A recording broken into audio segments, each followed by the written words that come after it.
Hello guys, pag-usapan lang natin ang breaking news. Ayon kasi sa bali-balita, viral. Takot nga si Daniel Padilla masaktan si Kyla Estrada dahil ba nasaktan na siya ng mga fans noon. Na alam niyo naman siguro, pinag-uusapan nga naman kasi sa bali-balita dahil nasaktan na si Daniel Padilla ng mga fans noon na ayaw niyang magawa ito kay Kyla Estrada. Kaya nga naman kasi si Daniel Padilla ay nakita na parang suplado ang datingan.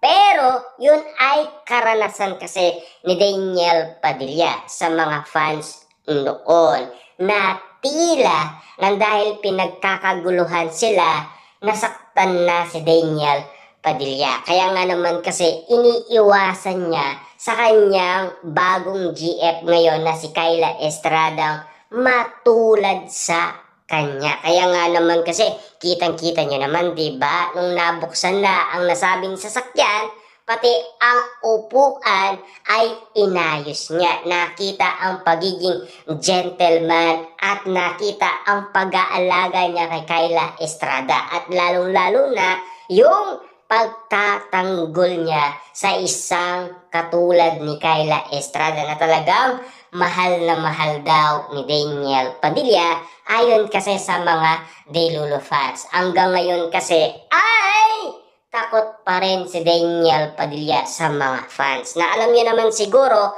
may karanasan na. Kasi parang na-trauma na umano si Daniel Padilla. Kung mapapansin nyo noon, sina Daniel Padilla at Catherine Bernardo ang lumalapit umano sa mga fans. Si Catherine Bernardo. Si Daniel Padilla hindi.